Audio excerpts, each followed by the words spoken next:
Chapter 1. A Humble Beginning in Elmwood.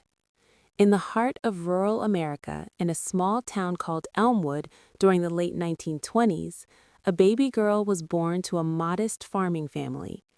Her parents, simple and hardworking people, named her Eliza. From the moment she entered the world, there was something extraordinary about her. She was larger than most newborns, with long limbs and a robust cry that echoed through the modest farmhouse. As the years passed, Eliza's growth did not slow down. By the time she was 5, she towered over her classmates at the local one-room schoolhouse. The doctors in the nearby city diagnosed her with gigantism, a rare condition caused by an overactive pituitary gland. Her parents were faced with a difficult choice: a risky surgery that might halt her growth but could also endanger her life, or letting nature take its course. In an era where medical interventions were uncertain and expensive, they chose the latter.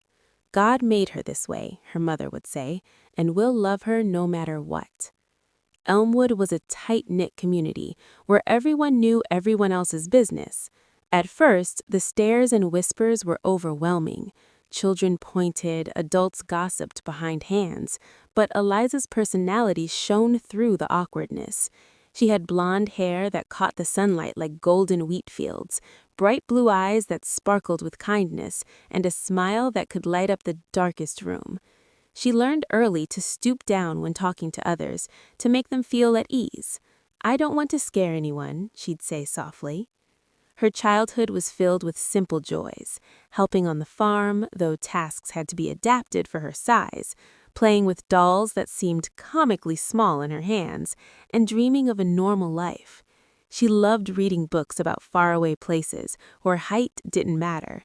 Her parents shielded her as best they could, but by her teens, Eliza stood over 7 feet tall.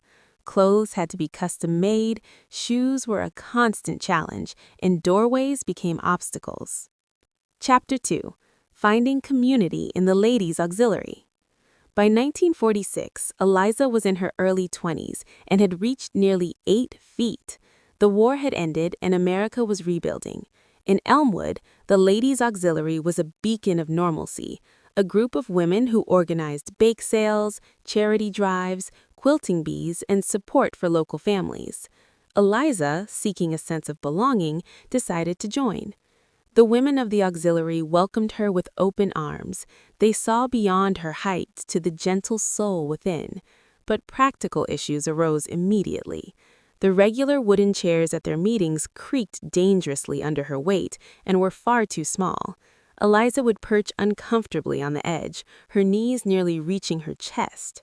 One day, after a particularly awkward meeting where a chair leg snapped, the group decided to do something special. Led by the resourceful Mrs. Porter, a widow known for her carpentry skills from helping her late husband on the farm, they pooled their resources. Over several weeks, they crafted a custom chair, twice the size of a normal one, built from sturdy oak with reinforced legs and a high back.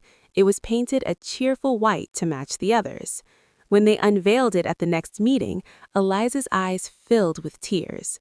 She sat down carefully, and for the first time, she fit perfectly. She was a joy, Mrs. Porter later recalled in interviews.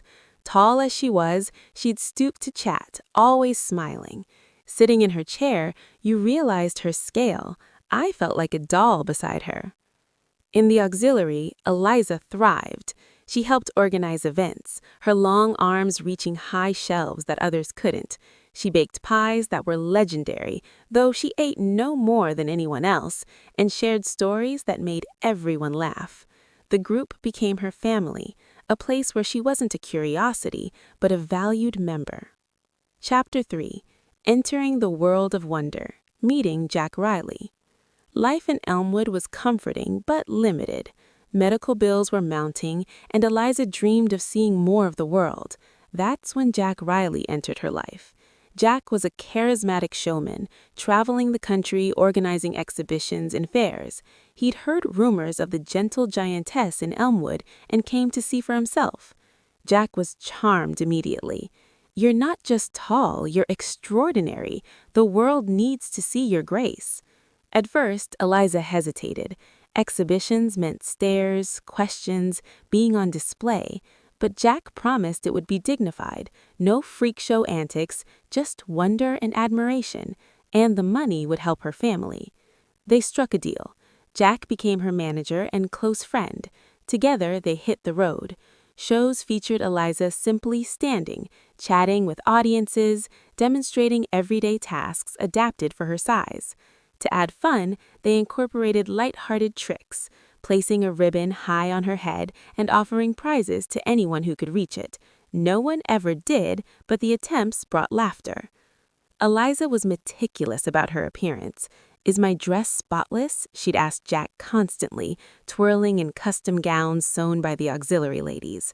Her blonde hair was always neatly pinned, her bright blue eyes accentuated with subtle makeup. What touched audiences most was her love for children. On tour, they often detoured to orphanages or schools. Eliza would lift kids high above her head, letting them fly. Their giggles filled the air, and for those moments, Eliza felt truly happy. "They're not afraid," she'd say to Jack. "They just see joy." Chapter 5. A Romantic Heart and Simple Pleasures. Eliza wasn't just a performer. She had a full life. She had a romantic side, as Jack fondly remembered. "She liked fellas," he'd say with a grin.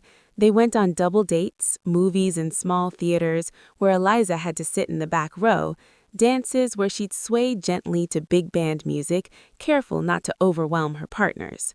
Her humor was sharp and quick. Over milkshakes, her favorite treat, at roadside diners, she'd crack jokes about her height. "At least I never lose my hat in a crowd." She'd laugh heartily, and Jack would join in. Despite her size, Eliza ate normally, no more than her companions, but ice cream sundaes were her weakness, piled high with whipped cream and cherries. Friendships deepened on the road. Jack shared personal stories, and Eliza confided her dreams of normalcy. "I've grown accustomed to the looks," she'd say quietly one night under the stars. "Some say cruel things, but I ignore them. They're just thoughtless. I'd love to blend in, but this is me." Chapter 6. The Final Tour and Tragedy. By 1949, Eliza's growth continued unabated. On April 5th, during a routine check at a hospital in St. Louis, she measured 8 feet 10 inches and weighed 410 pounds. Doctors warned of health risks, but she pressed on. In Michigan, during a tour stop, disaster struck. A new ankle brace, fitted to support her weakening legs, chafed badly. A blister formed, not noticed at first, due to reduced sensation in her feet, a common issue for giants. Infection set in quickly. In Traverse City, her fever spiked to 105 degrees.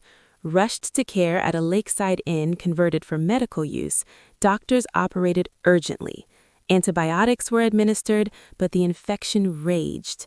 On April 20th, 1949, Eliza passed peacefully, surrounded by Jack and a few close friends. Chapter 6. Legacy of Grace. Her funeral in Elmwood drew thousands. Mourners from across the country came to pay respects to the kind soul who handled fame with humility. Time faded her name into trivia, but in Elmwood she's eternal, a legend teaching us to rise above adversity with a smile.